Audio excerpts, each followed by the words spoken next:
Hello everyone, welcome once again to a Peaceful Solution Character Education Correspondence course. For all of you that are here, you can go ahead and be seated. And all of you that are coming in, please take your time. You can find your seats, and of course always bring your notebooks and a pen, and of course have your book with you so you can make notes. And for all of you that are watching on the internet, also it's very important to print out a copy of our book if you don't have one. And please, if you're having any problems whatsoever finding the PDF download, just send us a question concerning it and we will explain it to you, or we will email you directly a PDF downloadable version of the acceptance unit. That way you can participate in class with us, because it's extremely important for you to have your book and to go through this with us, and you can put your notes in your book. And it's always helpful because there's always some kind of side note you're going to be putting in there, an article you can refer to, or something that helps us to put things together. And you're also going to hear feedback when you start teaching your classes, especially the teachers that teach in schools. They're going to always get feedback from their students also, because there's a lot of valuable things that come up in Peaceful Solution classes, especially when you start dealing with different generations. And they'll see things from different perspectives, whether it be the older generations or younger generations, and they'll give you feedback on things that you never really considered. We left off here on page 44. Page 44, and we're in, of course, chapter 3. Chapter 3, and that is positive communication leads to healthy interactions. And we were talking about, and we're in procedure 2, by the way. We still haven't completed that. We're in the middle of procedure 2. And we were talking about how interaction and communication and how much it affects us in our daily lives and how important it is.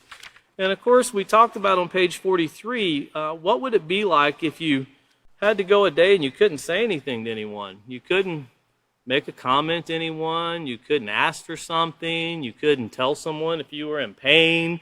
You couldn't tell someone you needed something. You literally had to get through the day all by yourself. And that's a challenge we put forth in the schools. And of course, you can't do it in a Peaceful Solution class because you need interaction. You have to have communication. All teaching requires communication. And keep that in mind. It can be verbal or nonverbal. Even teaching can be verbal or nonverbal.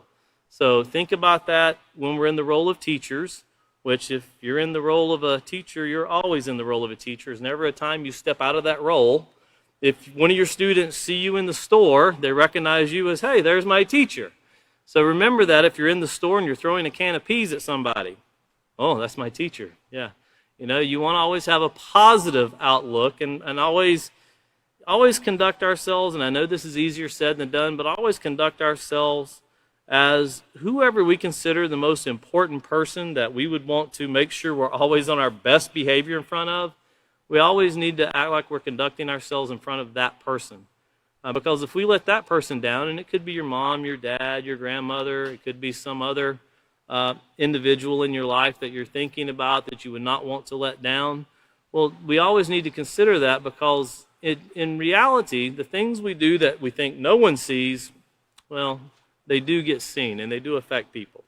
But this interaction we were talking about and how important it is to our life, in fact, on page 43, we read that paragraph where it says communication is vital to our lives. And it said if we were to be successful, or if we are to be successful, we must learn how to communicate positively and effectively. And all teachers, that requires communication. It's a must. And whether we want to be a teacher or not, teaching is more than sitting at a podium or being at a lectern, standing at a lectern, or being inside of a classroom. Teaching is being a parent. Teaching is working at a place of employment, having to show other people things. Everybody wants to be a supervisor, make more money, right? Well, it requires you to be a teacher also, even if the teaching is just showing people how to get along, to do a job, and to actually bring some unity into the workplace, some camaraderie. That way the job can be done and can move forward, and everything works in a proper manner, because that's what all employers want, and that's what schools want. They want their schools to operate without violence, which is a very hard thing today, and that's what mayors want for their cities. That's what governors want for their states, and that's what presidents say they want for their countries. They want peace, but we're not really getting it because of the lack of education and peace. And I challenge world leaders that would say, well, I don't think that book could actually bring peace. I challenge them to give it a shot. give it a shot, put it into effect somewhere, and then if it doesn't work, then you can say then that doesn't work. But try it first. We're spending trillions of dollars trying things, and they're not working. Not going to mention foreign countries right now that after 20 years and millions and billions and trillions of dollars, it's not working, and it doesn't fall on one person either. It falls on us as a society why this is breaking down. And, of course, a lot of it, communication amongst leadership today is a very negative type of communication. They're downing each other, wanting each other removed. They take to the news media to run each other in the ground, and that's a very negative thing, because if you remember on page 44, where it said all about the words, remember we said words are powerful, and they're very powerful. Once you speak those words, as the author said, a woman in Alabama, he always remembered, she would say she was contributing her long life to, before she would say anything, she would chew up her words before she spits them out. She would consider what she was saying and how it would affect other people before she would speak those words. And that's something very valuable that someone can teach somebody else. And if we can put that into play in our lives, that would improve a lot. Just that one thing would improve society a lot. Well, remember at the very top of the page, though, we said interaction simply means the way we affect and influence each other. So that ties in peer pressure, it ties in conformity, and remember, influences are very powerful. What we say and how we conduct ourselves are very powerful on the minds of other people. And in the last class, we went back to once again, and you'll hear us do it a lot throughout the Peaceful Solution courses, about the influence of the father, of the author, and his words and how they affected the mind of the author. But notice here the second sentence on that first paragraph on page 44, it said, our most important means of interaction is communication. And that can be verbal and nonverbal, as we covered. Let's turn back over to lesson plan. The lesson plan here, LP, we're going to be on 3C, because we're going to be finishing up that exact part of the lesson plan, 3C, because we're on page 45. And we're going to read procedure 2 again, and then we're going to finish that out tonight, hopefully. Once again, it says to tell students that they will learn how to show acceptance for others through positive communication and healthy interaction. Ask them to read the introduction, and we've covered that the last class. If you missed it, you can go back and watch the last class, and you'll find all that information. It was found on page 43. Then read the section entitled Interaction and Communication, found on page 44 and 45. So tonight's a continuation off the last class. Now notice we're to stress that we communicate with our words and actions. So not just words, but words and actions. This is called verbal and nonverbal communication. Communication is the avenue through which we interact with others. Explain that we communicate with ourselves by what is called self-talk. And we're going to get into that more tonight when we talked about how talking to ourselves doesn't mean you're crazy, it means you're normal. In fact, self-talk is extremely healthy if you're doing it in a positive way. If you're using self-talk in a negative way, putting yourself down, that's very unhealthy. Now, reasoning within our minds or talking to ourselves in and out of behaving certain ways is how we communicate with ourselves. That's pretty much a nice definition of what self-talk is. It's not really defining it, but it explains it very well. Positive communication improves the way we communicate and interact with others. And looking over here to page 45, we're going to get into some things tonight. Notice there at the very top in the bold, and we're going to get to those thought clouds in a second with the two young men that are making comments, but notice it's how you say it. And in today's society, we're finding out that phrases and things that are being said are being taken very differently due to what society is going through and the stress and the pressure that is affecting everyone globally. And we'll have some articles tonight that show that there's a lot of anger, a lot of stress, a lot of depression and sadness, and it's not all contributed to the virus that is going around, because they say it's been going that way for over 15 years. So it's not a new thing, it's a continuation of what we've seen taking place in society. And if you notice here, you see a young man, he's got coveralls on, one's loose, and he's got his head down. And take a look at his body language. You know, he looks kind of broken there, like someone has done something to him, he's lost something, and you can tell by his body language he's not really joyful. But notice he says, I'm not sad, really, I'm fine. But you can tell from his body language that no, he's not fine. He's actually trying to cover something. Not saying he's doing anything bad, he's just not telling his true emotional state at that time. And we've all fallen into that, where we will say that, oh, no, I'm not upset. No, I said I'm not upset. Oh, okay, you sound joyful, don't you? Wow. And notice here the other young man got his fist up. Notice his aggression, like he's he's on his back foot, ready to lunge forward the best he can. And I said I'm not angry. Well, of course, if you look at that, it's almost to the point he's not angry. He's in rage at that point when he starts throwing punches. Whenever you lift your fist to start doing something, that's a different kind of side of the coin than anger and rage. Two different things. We've talked about that a little, and we're going to get into that a lot more. One thing I want you to think about tonight as we move forward, the interaction and communication. Of course, we talked about how that is the foundation of respect.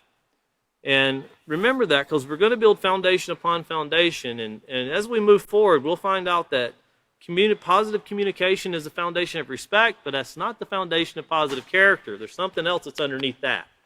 And we'll get into that with the next book, but we're not going to go into that right now.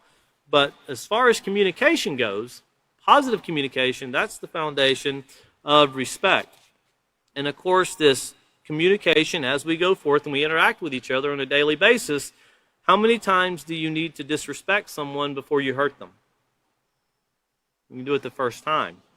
Well, starting here on page 45, once again, it's how you say it. It says, did anyone ever tell you that you were not Did anyone ever tell you they were not angry by the way they said it? You knew they were. Did you ever tell someone you were fine, but they could tell that you were not honest about your feelings? In other words, and that's what that young boy is doing there, and you can tell through his body language he's not okay. It says, as important as words are, our tone of voice, facial expressions, and body language help to convey our true feelings. Now, keep this in mind, because last class what we covered is very foundational for respect, and getting into this part is very foundational for a child, also for an adult, but a child, when we say bringing up leaders, these two things are very important for a leader, because as a leader, not only do you have to be aware of how you're doing things, you need to be aware of how the people that you're working with, how they're doing things, and how to communicate with them, and how to have patience in working with them and dealing with them, and how to build them up and help them when they don't know how to help themselves in certain emotional states. That doesn't mean people are weak. We all get in emotional states, and we need a few positive words mentioned to us. So consider that even though we're talking about youth, these are very important ingredients into building leaders, and that's why it's so important to get it into their minds.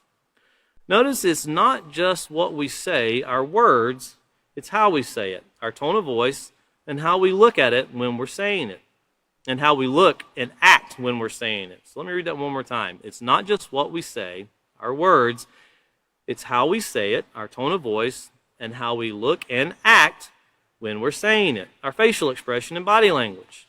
Now, there's a percentage breakdown that we'll go through once we get into the leadership section of the Build a More Excellence unit, but for now, let's just concentrate on there's differences and how we express those differences. And I can give you one big difference right now on how things look the same, but they're not.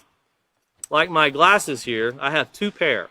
One are only for reading, and another is bifocals, which I'm supposed to wear all the time. I grab my reading glasses continually, so when I put them on, I can't see anything out here but blobs. That's why I keep taking them off, but I can't read without them. But they look identical. And I don't really know until I come up here and sit down and I realize, oh, I can't see anybody. Okay, that's what's wrong. But I look down here and I can't see anything either without them. But words can be that vastly different, but it could be the same word. And I want to go over something tonight. And there's a type of word, it's called a contronym. A contronym is spelled C-O-N-T-R-O-N-Y-M. And that means that is a word with two opposite meanings. In other words, the definition they give and the example they give is the word, and I'll show it to you, it's the word sanction. The word sanction And notice it says, which can mean both a penalty for disobeying a law and official permission or approval for an action. So if you hear that, and you'll always hear if you watch the news or you're reading the newspapers, you can hear the United States has sanctioned Russia, China, Iran, Syria, Venezuela, Europe in certain things, and that's not a positive thing. But when the United States has sanctioned an event, that's supposed to be a positive thing. In other words, they're pushing it forward. But if you get sanctioned economically, that means they're shutting you down. It's kind of like turning the water off to the faucet. And I want to give you some more words. These are everyday words that can have two vastly different meanings considering how they're said or the sentence they're said in. You know, and one group of words is called hold up, for example. Hold up, like these beams are holding up other beams. They're supporting. So hold up to support. But if someone comes into the bank and they hold up the bank, they're not really supporting the bank. They're taking from it. They're stealing from it. But hold up. And then you have the word left. And we're not even talking about our left hand. Left can be that's remaining, or left can be they left the building. They're gone. The same word. Overlook. It can mean to supervise. They overlook the situation or the job site. Or it can mean to neglect. So one's of responsibility. Another one is they overlooked it due to not paying attention. There's a whole list of these you'll find. You know, some very interesting, like dust. I didn't realize this, but dust, when I think of dust, that you go through the house and you remove particles. But when you talk to someone who's a cook, to dust food means to sprinkle. To sprinkle sugar on a cake. That's specifically what they gave an example of. A custom. It can be a common practice or a special treatment. A custom of a country, or it could be you had your car customized, so to speak. But these are many different, there's pages of them, of words that can mean two different things. And when you think in the English language, you have the word buy. It could mean buy, you know, or you buy something, you pay for it, or you went by the store as you drove by it. And when you start mixing all these languages together with foreign languages, you start seeing how complex it can be to engage with people without learning proper conduct and how to communicate. Because if you go to another country, and I've experienced this many times where you're talking to someone and you cannot speak their language as well as they can, or sometimes you can't speak it at all. When we were in Argentina, myself and William Krause and another teacher of the Peaceful Solution, and we had to go to the very southern part of Argentina to teach a class there. We were thankful it was a group of English-speaking teachers, and they were all teachers. They were taking English classes to teach other students, but they specifically wanted their classes on the Peaceful Solution. And that's what we did. And we found out very quickly talking to them was great. Outside of talking to them, we were completely lost. And hand gestures and everything was very important when you couldn't speak the Spanish there. And it became very frustrating when you went into a store and you read the ingredients and it's all in, if one of the teachers that were with us was allergic to nuts, but we didn't know how to say nut in Spanish. So we're trying to read the ingredients to, well, can he eat this or can't he eat this? And you end up eating some very bizarre things you would never think you would put together. Just because, well, I know I've ate that before in the United States, so that should be okay. But it becomes very dull also. And a lot of that, most of that was just due to a lack of communication. We didn't have the knowledge to communicate with other people. There were plenty of people that would have helped us. They laughed at us a lot. It's because we couldn't speak Spanish and they couldn't speak English. But you see the blocks that can come up. You don't have to be two separate languages. It can be, think about what takes place in society today with the anger that's going on. And this is the article I was talking about. This was put out by Forbes. And it says, Global Emotion Survey shows record high levels of people feeling stressed, sad, angry, and worried. And the article says a Gallup, a large polling company, sought to find out the mood of the world with a global emotions report survey of 160,000 people in 116 countries during 2020 and early 2021. And it says the results of the study show that more people felt stressed, sad, angry, and worried in 2020 more than any other point in the Gallup poll tracking. Gallup claims that it's not solely due to the worldwide pandemic, though it is a major contributor. The trend of, as they say, happiness has been trending downward for over a decade. And when you go into society today, a lot of it is not what's being said, it's how it's being said. And if you remember, in an example, whenever the pandemic first started, it was, "Excuse me, sir, to come in the store, you'll need to wear your mask." People very readily did it. And now you'll see YouTube every day, "Excuse me, sir, you need to be wearing your mask." And fights break out, people are calling the police, and all of these things are taking place. And think about that when we give instructions, especially as teachers in a school classroom. You can say, "Excuse me, you need to sit down." Or you could put some more emphasis into it, and "Excuse me, you need to sit down." Or you can go through the hallway and it's "Hey," or "Hey." And it means very different. The word can be defined by the tone in which it's said. And you can think of children. I say children because I did this when I was a child. I only did it once, and you not to do it twice. But we were brought up to say thank you when someone gave you something, or they, no matter what it was, if somebody did something to help you, you said thank you. And one time decided I didn't like it because I was told to do something, so it wasn't thank you, it was thank you. And just the tone in which I said it was very disrespectful. And that was pointed out to me very quickly. But it was the same word that I used every day. But the tone in which I used it changed the definition of it, so to speak, because of the intention behind what I was saying. And that can be, as we go through this, that can be for many, many, many different words. Now, looking back here to page 45, notice here in the second paragraph, it says, "Our tone of voice reflects the emotional intention behind our words. For example, when you're angry, your voice has a harder edge and will usually increase in volume, because you're usually trying to raise your voice above the other person's voice. And remember, when someone is usually raising their voice over the other person's voice, this is very important as we move forward. Usually when you're raising your voice, the listening part of your communication, you start shutting down.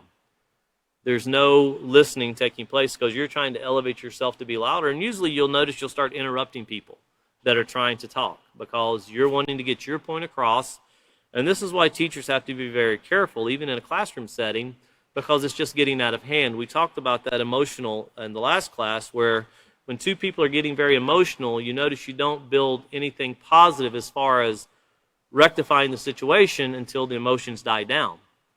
And of course, when we see this and this volume going up, the listening goes down. But notice it also says, when we say the words, "I love you," we say it with a soft voice and a caring way. If we are sad, our voices are usually lowered, less energetic, and might have the quality of despair. And it's very important because in society, like the words "I love you," when you think about that. I read a book one time, and it's always stuck in my mind. It's a great book. And the author said that in society, we see love at first sight and hate at first fight. And you think about how someone defines that "I love you," and then, where was that woman you were with or that man you were with last year? "Oh, I hate him." Thought you loved him. Well, that was then. Well, those words become meaningless. As when people get married and they say, I love you till death do us part. And then the next year, well, he died to me. He no longer exists in my life. And you think about how empty words can be. But they're supposed to have meaning. But the meaning of words are usually left out due to interpretations that people put upon those words.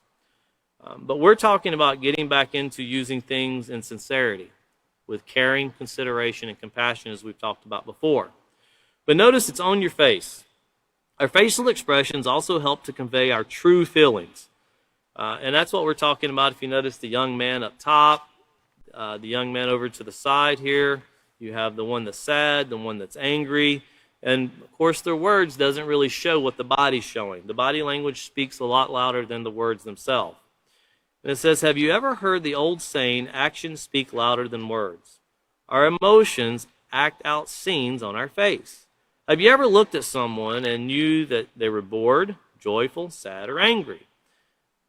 These, along with other many emotions, can be clearly read and understood through our facial expressions. We brought this out in the character unit when we were talking about when you're teaching a class and you look out into your students. And we talked about certain topics that were very difficult to teach in school in the chapter 2 of the character unit. And we talked about how when you're talking about certain things where children can be put in really bad situations and hurt, both mentally and physically, that as you're speaking about these things, you can see the faces of the students that you're talking to. And you can see some that you can tell there's something that they're really connecting with, and it's twisting and turning at their heart. And you can tell that they really need some help. And as guidance counselors will tell us from the schools, you only seen a small portion. There's more out there than you actually realize, because we deal with this on a continual basis.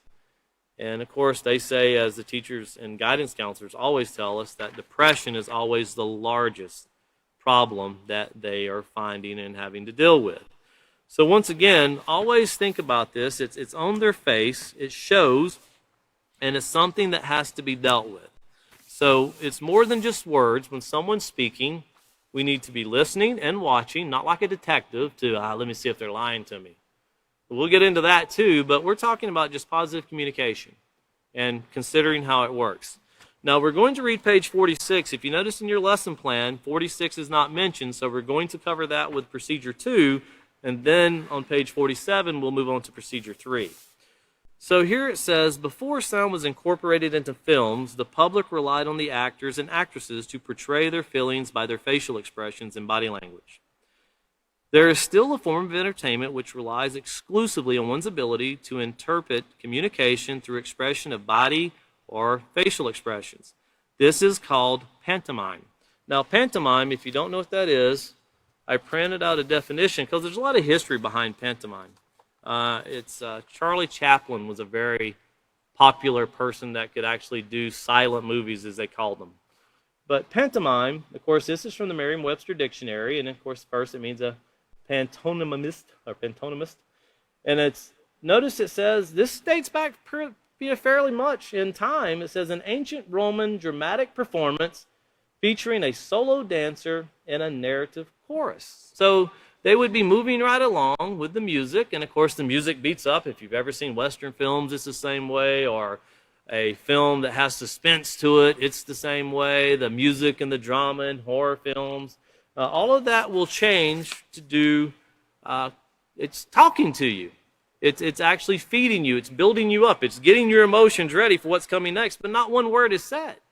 But they'll do that in films, and they did that with silent films for many, many years, and in fact, they're still doing them to this day. But here on 46, it says, page 46, the second paragraph, it says, body language is another way we communicate our needs and feelings to others. Have you ever noticed that if people are sad, they slouch? If they're angry, their bodies become tense. They might have clenched their fists or tightened their jaws. On the other hand, when people are in a great mood, they are relaxed, they smile readily, even the way they walk is cheerful, the way they just conduct themselves, the whole atmosphere of the person themselves. If you're observant, you can tell all of these things about people by watching their body language. You can also tell if someone is interested in what you're saying, if he leans toward you while you're speaking, as opposed to having his arms folded. Folded arms convey a lack of interest. And a lot of students in schools, they don't understand, because we've seen a lot of teachers tell the students, uncross your arms, get your pencil in your hand. Most people won't cross their arms if they have a writing utensil in their hand, and that's why a lot of teachers will always tell them to do that, to get that in their hands so they can be taking notes and participating in class. Because the teacher themselves are judged by how much knowledge the students get from the teacher, and that's their job. But this body language, once again, we're speaking about and we're talking about in communication. Think about how you can start implementing when you're talking to someone. Look at how they say it. what they say. And I'm not saying in a negative way. I'm not saying start dissecting people and see, is he really sincere? You know, don't go home and look at your mom and she says, I love you. Well, according to your body language, I don't think you do. You know, I'm not saying that because, you know, you'll get yourself in trouble very quickly. But start looking in positive formats and look at the positive things that come across. And remember, why are we necessarily talking about the positive? Because that's what we want to build on is the positive. And if you start looking for positive, you'll also notice the negative, and we can eliminate the negative. We can start to eliminating the negative. Because you'll see the positive parts in communication you really like. The negative parts don't seem so nice. And you'll realize that if someone's doing that to me, I'm probably doing it to somebody else. Because these behaviors are learned. You're not born with them, they're learned. And they become a habit if you remember about the VIP and the character unit, the value, imitate, practice. So thinking about this body language and the tone of voice and how a word that is spoken, the tone of voice can define that word much more than the word itself. And also the body language behind the words can define what's going on more than the words themselves. And in fact, we'll get into finding out the words are a very small part of how much communication is actually relayed. That's why text and messaging and emails can be very difficult sometimes. Because you can send someone something and a lot of times you'll get a message back. Are you upset? Are you angry? Because the words don't really necessarily explain or show that. Well, here turning back to LP3D, and it says Procedure 3. That's what we're going to be getting into to get into page 47 and 48. And it says, have students turn to page 47 and 48 and read the sections entitled, Be Careful of the Message You Send. And listening helps us communicate. And that's very important to remember as we get into that communication, a valuable, important part of that is listening. Tell students that we communicate and interact with each other with our words, tone of voice, facial expression, and body language. Explain that our true feelings and intent become apparent when all of these facets of communication are looked at comprehensively. So we have to take it all together. Not dissect it, but we have to take it all together. If someone says, I love you, as they're punching you, obviously there's no love in that. That's not a form of love. You know, if someone says, you can trust me, as they're turned around and you can see in the mirror they're taking your money out of your wallet and putting it back, well, you know, no, you can't really trust them. So we need to think about that. You know, that becomes popular with politicians. And I can tell you one thing we've learned, because we've met with a lot of politicians, our politicians are very well rehearsed in communicating with people and what to look for when they communicate with people. And that's what diplomats, if you've ever seen where people are ambassadors to country, we've met with a lot of diplomats. And diplomats are masters of making you feel comfortable, making you feel the most welcome, and at the same time making sure you comply with every rule of their embassy. Even when you think you're going to get the upper hand, you still comply with every rule of their embassy, and you feel like you're the most welcome person that there ever was. And I can give you an example, and it's only because I see the person that was with me, two of the people that were with me out in the audience today. When we went to the Mexico embassy, I was very impressed with this lady, extremely impressed. We thought we were going to get to do an interview with the ambassador, at least the chief of staff. When we walked in, we noticed no cameras allowed. We thought, oh, well, they said we could come, so I guess they'll let us do an interview. Yeah, surely they'll let us. And as we go in, of course, we have one person has a microphone on them and another person has a camera. And we thought, you know, well, we've kind of said that's what we wanted to do, so we're still thinking we're going to get to do it. And as we come in, it was like, oh, hey, let me take that bag for you. We don't want your stuff stolen here. We're going to lock it up for you. Oh, okay. Oh, let me have that too, because, you know, that could get broken. You don't want that broken here. We don't want to be responsible for any of that. You sit down and get comfortable. Here, let me take those things for you. And before we knew it, they had our camera, our microphone, our notebooks. They had everything. And we were sitting there like, man, these are great people. And then all of a sudden it was like, wait a minute. They just took all of our stuff. But that was the rules of the embassy. But the way they did it was they were not, you can understand why embassies have to be very careful because their words can be chopped and spliced. And, of course, many things can be added and done. But the way they did it, you would have thought you were the most honored guest on the face of the earth, and you were just there to hang out. We were actually there to do a recording to talk about the peaceful solution, and we actually got to do one verbally, and they let us use quotes from them, but it was kind of hard to remember the quotes when they took your pencil and paper so you can write it down. So you did your best to do so, but the way they came across and the words they used, their intentions were to make sure you observe the rules, but they didn't tell us, hey, those cameras aren't allowed in here. Hey, you can't do that. They never said that one time, but that was really the intentions of what they were doing and telling us. And of course, we wanted to comply with the rules anyway. We would have made sure that we did. We never wanted to, and we never would try to record someone that didn't want to be recorded. That's just not right either. So we made sure we complied, but we didn't know how well we were going to comply. They helped us a lot.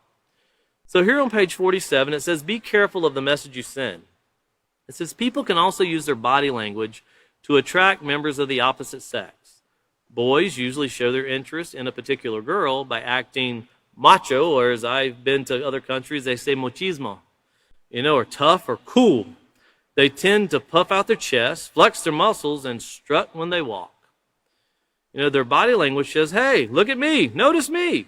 Girls, on the other hand, tend to dress provocatively, short skirts, tight pants, tight shirts, and they swing their hips to attract boys' attention. Now, this right here never meant so much when this was written in 2003, 2005 as it does with social media today. There was no social media when this was written.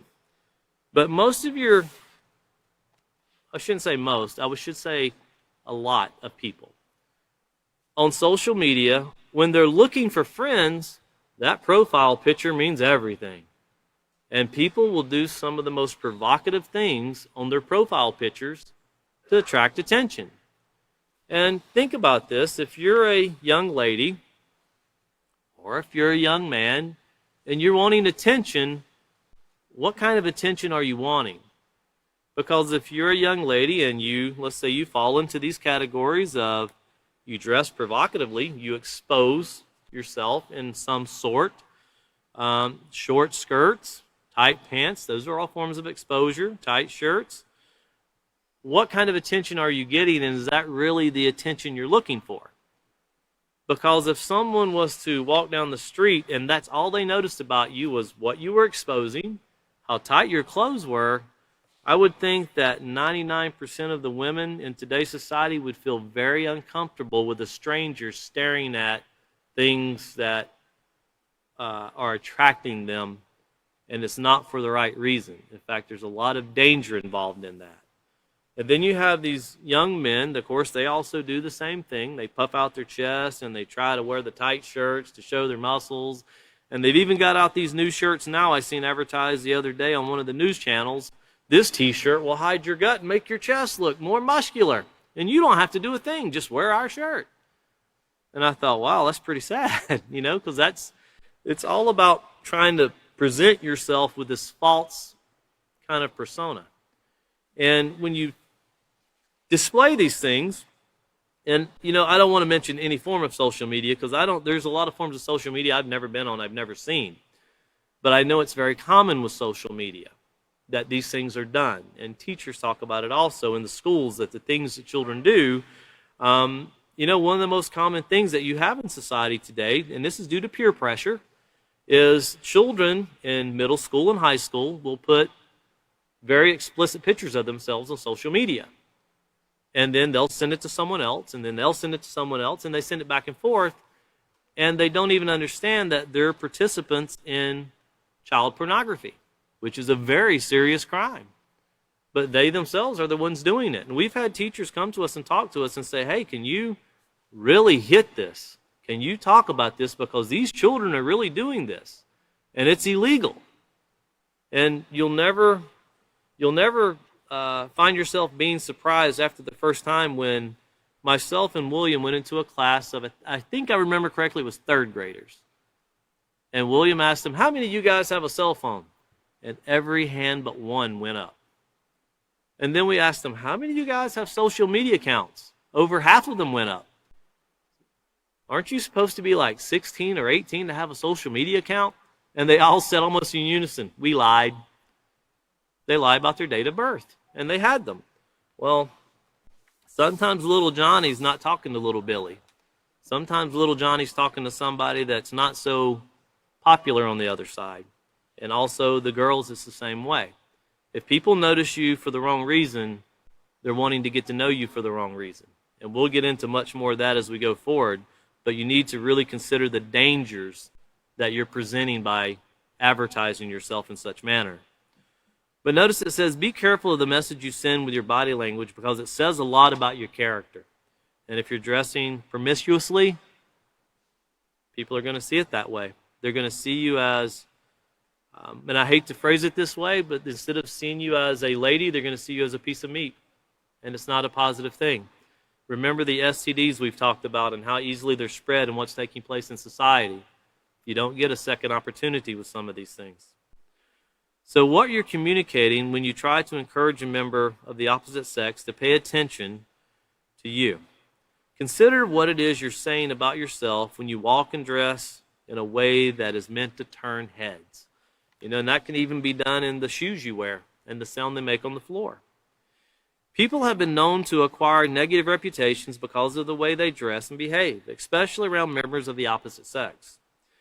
Even though these acts send the wrong kind of message and always get undesirable results, they are nevertheless today's trend. And you'll find a lot of these things are cultural. You can go to certain countries and where, especially where the temperature is hot, it's not considered inappropriate in that culture to dress very loosely or minimally, I should say. But, also study, look into, and this is something to get your minds to thinking, countries that dress with the least amount of clothing, compare the rates of rape that take place in those countries to others. And you'll find out when you do this, countries that are warm, that get a lot of tourists into their country that's not accustomed to seeing things like that, tend to have very bad results. Very, very bad results. And also, when you look at those countries, look at the STD rate that's taking place in that country. And you'll find out that there's reasons for these things. And there's things that we can do to lower these rates, to lower the crime. Well, what are they? Well, notice here it says, on the other hand, modest clothing that is not revealing, as well as proper conduct, can also reveal aspects of your character. And this is not just of a person, of a community, of a city, of a nation. It says to others that you respect yourself as an individual and that you expect members of the opposite sex to respect you too. And it's very important. These things are being said without mentioning a word, without saying the first word. Even the tone's not even being said. It's just what people can see. It's the body language. So keep in mind that body language is visible to all who can see. If you're trying to attract one's attention by sending messages with your body language, who else's attention might you attract? It could be a very negative result you get, and it could be very different than what you're hoping for. Inappropriate body language leads to unhealthy interactions. Be careful of the message you send with your body. They can be read loud and clear, and the interpretation might not be the one you're looking for. Notice here at the bottom it says, even when you're not talking, you might still be communicating. And, of course, those are some words to chew on as you think about it. And as you see in society, and I just talked to someone recently about this, and it was someone in another country, and of course you get caught up into many different classes. In the Peaceful Solution, we always try to teach our classes separately because some things require a lot more information that can be spread, and you don't want to get people uncomfortable. So we always try to educate separately as far as male and female. We found out in scientific study shows you can actually get better results. And that's scientifically proven that these things take place. Sometimes it don't work that way in a society. And I asked a group of people, and they were both boys and girls, and I said, why do you think people dress very minimally? In other words, they dress to expose the body. Why do you think that? And one person raised their hand, and it was a young lady, and she said, it makes me look grown up. That's why I do it. I want to be a grown-up, so I dress like the grown-ups do. And I thought, well, that's a lesson that's something that's taught. Not a word was said. They just see it and they think, well, that's what makes you a grown up. And I asked them, I said, well, after you dress like that, do you feel grown up? No. No, because clothes don't make you grown up. But it does convey messages that young children, grown-ups will look at you in a certain way, in a way that you don't want, in a way that you probably don't even know or could imagine.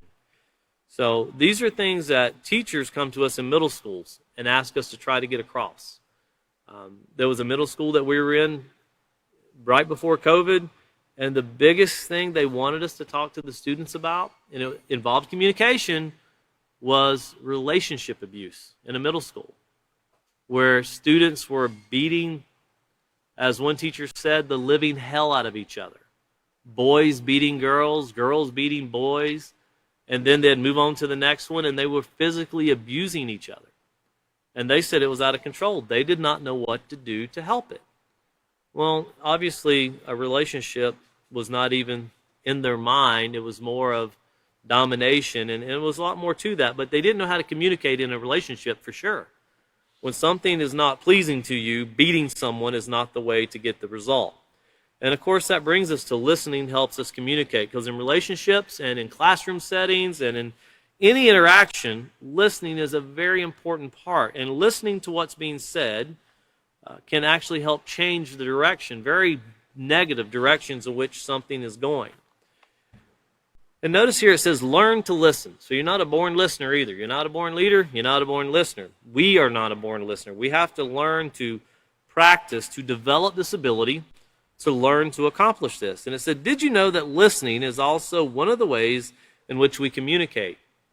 You know, we don't think about that when we're angry. We think communication is only speaking louder, getting our words across, telling everybody what needs to be done. Even in a classroom, as we've talked about, the peaceful solution is very interactive. We don't do it in this class because we're kind of going across the world, and it's not really a feasible way for everybody throughout all of the globe that's watching to communicate. But when you go into a classroom setting, communication, listening to your students as they listen to you and engaging in conversation is one of the most important tools you will have as a teacher when bringing out lessons to your students, because you're wanting to hear feedback from them. That's the only way you know you're making a difference. And you'll learn a lot about things as far as problems in people's lives. And I don't mean problems that are like very horrific, just everyday communicational problems, or just everyday problems in school itself that people are going through. Because when you're a teacher, you know more about the problems with the teachers and the interaction on the administrative level. And I don't necessarily mean fist fights, but I'm talking about complications and stress that can get into just running a school. Well, the students don't see that. And as students, they see a whole multitude of problems that the teachers don't necessarily see. Usually when someone sees those, it's the guidance counselors first. And sometimes the teachers aren't even aware of what the guidance counselors are dealing with, because they keep it private. And they try to deal with them to make the school a better environment. And that's a guidance counselor's job, is to make the overall environment, the mental stability of the school, better. And that's what they're trying to do. But we have to communicate, and we have to listen. And you'll notice politicians will say that when they have town hall meetings. I'm here to listen to the community. And, of course, they'll listen to what you say. That doesn't mean a difference will be made, and most people say that. Well, no one's ever changed anything. They listened, but they didn't do anything. Well, sometimes have you ever heard of the term, and I'm not speaking to politicians, we can't be people that listen half-heartedly, which means we don't listen with care, consideration, and concern. We have to listen, and that's showing people that we care. That's respect, listening with respect. So continuing on here, it says, once again, did you know that listening is also one of the ways in which we communicate? That's right. Communication is more than just talking. We show our acceptance of others and our willingness to interact positively when we take the time to really listen to what others have to say, or what others have to say. Believe it or not, listening is not as simple as it seems. Listening is actually a very important skill that has to be practiced. And once again, you can take that all the way back to the character unit with the value, imitate, practice, and remember how the mirror, you have to really go through those things and practice, and that makes a habit. And that's what we brought out in the character unit. And we went over that many times, and you're going to hear the VIP, the very important person referred to many, many times, because anytime you have a skill, to develop that skill and to be proficient at it, you have to practice it. It's not something that you're born with and you can just do. We have to practice it. Even a prodigy, when you think about a prodigy child, and these are children that can learn things quickly. Well, just in the fact that it said they can learn things quickly means you have to be taught. And then you still have to put it into action. I found that with riding bicycles. You can ride a bicycle very well, and like they say, once you learn how to ride a bicycle, you never forget. You don't forget, but it's not as easy when you do it 30 years later.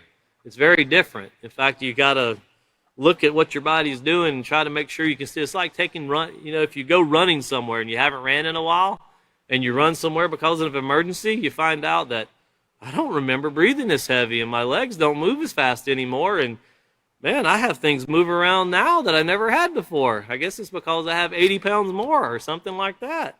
And you find life changes drastically, but you don't really notice it as life is going by. Well, that's all part of the changes that take place that even with yourself, you might not notice until the time comes that you need it. Character can be that way too, and it can get very negative in communication if we let it go without keeping ourselves aware of what's going on. Well, notice it says here are two things you should never take for granted: the ability to hear and the ability to listen. And you can think about people that can't speak, they're mute, or people that can't hear, they're deaf. And one of the most amazing things I've ever seen, because I still do not understand how it's done, is when somebody reads in Braille. They can, through their fingers, through touch, they can actually read. And the Peaceful Solution right now is in the process of putting books into Braille. And I'm amazed when I see it. I would love to know how to proofread it, but it's amazing to me that they don't see it, but they can feel it, and it means something to them. They can actually interpret a word through touch of a finger. And that is one of the most amazing things that I think I've seen with how a person can understand something without a word being said. It's just through touch. And even the definition of a word. And it's just amazing to me that it takes place. But if you ever notice, you also have people that use sign language.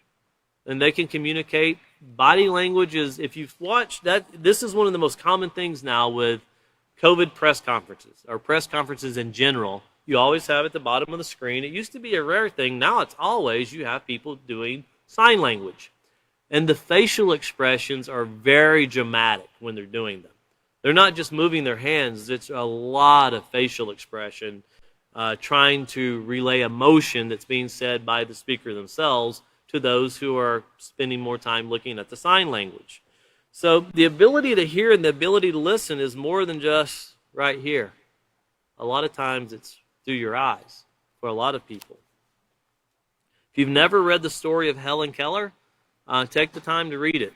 It's not you don't have to read the long detailed, but you can find how a teacher that has the desire to teach someone can teach someone no matter how dire the situation seems. And it's a really decent story to read your students if they've never seen or heard about the story before. It's really, really interesting. That was taught to me in the first grade, and I've never forgot it. Well, hearing is one of the five senses that most of us are born with. Notice most of us, because some people, due to a lot of times it's diseases, and I'll challenge you with this in society. The things we just talked about, be careful of the messages you send on page 47. I'm not saying 100% leads to that, but I challenge you to take this with provocative dressing, mix that with sexually transmitted diseases that come from the attention that's brought up, and then research what diseases arrive and how that affects the children that are conceived. And don't just, I don't think those things go together. Don't take my word for it. Research it yourself. Look it up and see what is the root problem to some of these diseases. I'm not saying all of them you're going to readily see, but I'm saying you will find a lot of these things started with children dressing in a certain way. One thing led to another. And these communication forms lead to children being born with defects. Don't take words for it. Look it up and study it for yourself, and you'll find out these things they all go hand in hand. And you can have someone through two people not communicating in an appropriate way, and then the child's born. The child's literally answering for things that the parents, if they'd done it a little bit differently, could they have prevented that? And then that's a question. Research it, look it up, study it, and find out. Could they have done that? As teachers, a lot of teachers know these things. They talk to us about it, especially when we were in Jamaica. They impressed us with how much they understood these things lead to children suffering and also to things occurring in children's lives. But once again, it says most children are born with this ability to hear, and some aren't. Well, those who are born unable to hear or have limited hearing due to illness or even accidents, communicate by sign language or reading lips. Therefore, those of us who can hear should learn to listen to the best of our ability. And notice you have the older man here, hear one, hear all. A story that you can look up for your students on the internet. I just seen this. It was a presentation that was done on one of the news channels, and it was supposed to be people that are great in our communities, people that are doing positive things. And there's a man, and he lives in a large city, and he rides his bike to work every day with no help, and he's 100% blind. And when I first heard that, I thought, how is that possible? But they show and they explain, and you can find this on YouTube, he has developed the ability from clicking his tongue. He can echo from obstacles that are in front of him. He can tell how far things are from him by sounds he makes with his mouth as it echoes through the upper part of his head. He can tell whether he's you notice if you're in an empty room, you clap your hands, you get this loud sound, but if you're up against something, it's not as loud. He's developed the ability to do that. And they're saying that it just goes to show he's not the first person to do that, but it shows how people that are missing one sense can develop the ability to do many different things, and it's very helpful. It's very beneficial. And it shows how people that you think have obstacles in front of them, when they're willing to put forth an effort to improve themselves, even in the most dire situations, you can overcome anything if you set your mind to it. And of course, this listening, when we're talking about through the peaceful solution, that man has to listen to the echoes and the feelings that come through just to keep himself straight, but he rides a bike to work, and to me that's impressive. I'd love to see that man tell his story one day. But that's how you have someone that can ride a bike to school or to work. If he can do that, can't we bring peace through communication in the workplace? Because I bet the workplace he goes to is not as easy to deal with as the, seems like, impossible challenge of riding the bike to work. And when you look at those situations, you realize that a lot of the problems we have in society today, if we could just learn to listen and communicate in a more positive way, we would be able to accomplish a lot more. We're going to stop right there on that part, so the next teacher is going to pick up on page 49. They'll pick up on page 49 with listening is a choice. And of course, remember everything we've talked about thus far with the body language and how things are done and the conduct in which we have to conduct ourselves, and start going through that until the next class and engaging with people in that aspect and that in mind. So the next class is going to be on the 18th. It'll be on the 18th. That's on a Wednesday, and it'll be at 5:30. And of course, we'll continue once again on page 49 with listening is a choice. So at this time, I'd like to thank everyone for joining us, and we look forward to seeing you then again.